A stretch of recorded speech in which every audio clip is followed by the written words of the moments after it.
Okay, this is Podnutz, episode number 30. I'm here with Steve McLaughlin, who you might know as Door-to-Door Geek from listening to Podnutz Daily or being in the Podnutz forums. And he is a computer tech, and he has a website called doortodoorgeek.com. Hey, Steve, how you doing? I'm doing pretty good. Well, I'm glad you could join us. I talked to you a bunch of times on Podnutz Daily, and you seem very knowledgeable, and it seemed like a great person to have on the show. You'll have a lot of knowledge you could impart to us. Yeah, I'm just a firm believer in learning everything I can and making sure that I don't keep it to myself. Yeah, you know, it's actually interesting. Learning all you can. There's so many people, I think, that they learn enough to get by and are kind of afraid to just jump into new things and just experiment and see what's best. And it's good. I mean, I think it's good we do the show. This way it makes it easier for people to learn about new things that maybe they wouldn't have ever tried before. So, right. Well, all right, why don't you tell us a little bit about your business and how you got started on it? Well, how I actually got started, basically my dad bought me a $2,000 plus Packard Bell multimedia, with air quotes, computer. Believe then it had 32 megabytes of RAM. In hindsight, worst computer I ever had.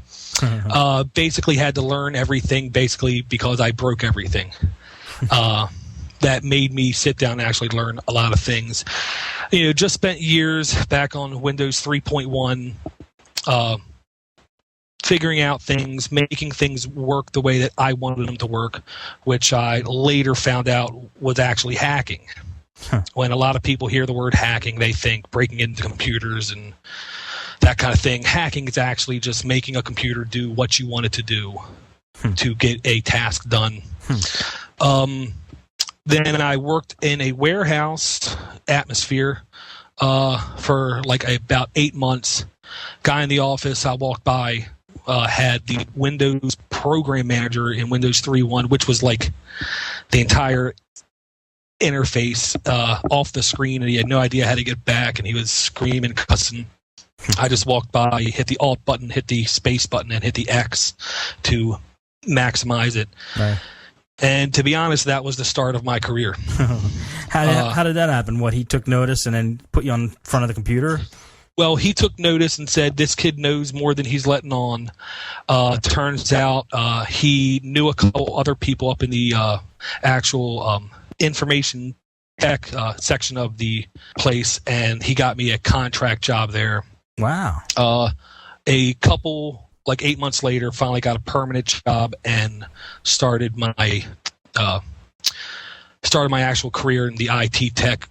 That was around 1998. Okay. I would say shortly thereafter, I decided I'm not being challenged enough at work.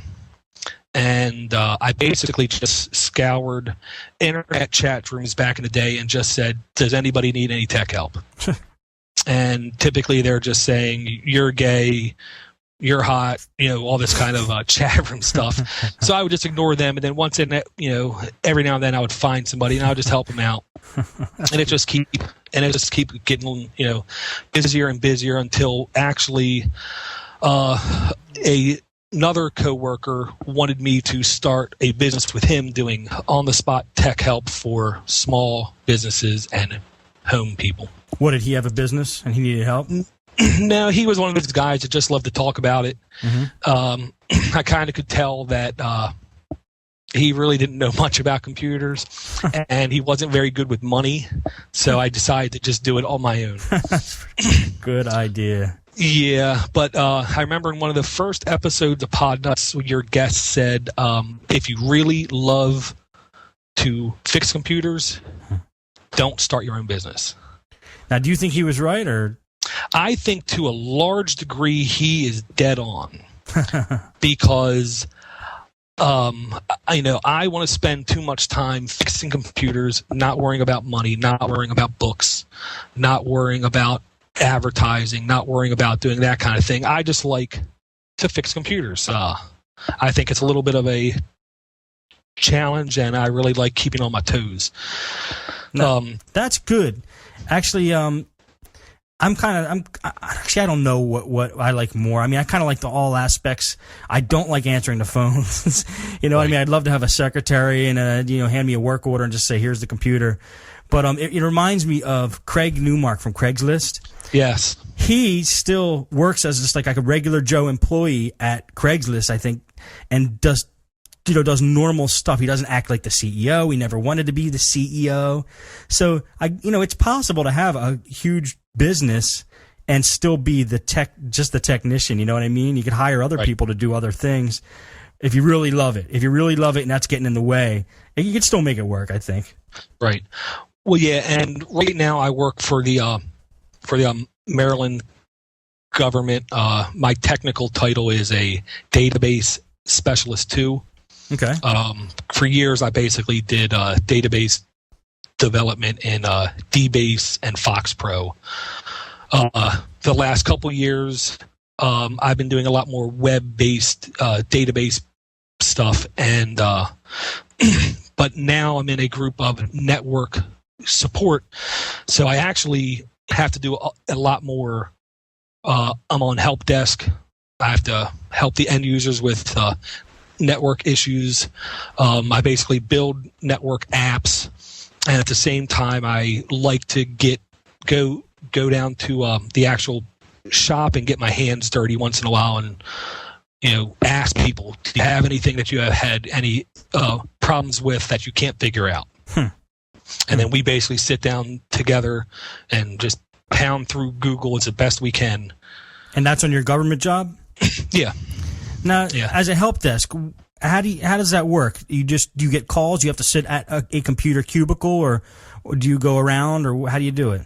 Well, to be honest, 12 years ago when I first did it, basically we had to wait, and this printer would just print out tickets. We would walk up, pick out whatever help desk we felt like working on, kind of thing. Me and another guy, we didn't care. We just took whatever was on there. And we would go to users' desk and do things like open up their printer, take out their printer cartridge, take the tape off the printer cartridge, stick it back in the printer cartridge, and walk away. But now we have a web-based help desk system where people call in from Ocean City to Cumberland, Maryland, with issues that they're having. We try to do a little pre-diagnosis. We have a knowledge base of sorts that really just got put into place less than a month and a half ago. And most of the issues, though, as soon as we see them, we have a good idea of exactly what's going on. We have a remote control system where we can just click our fingers and we're on a box. I see.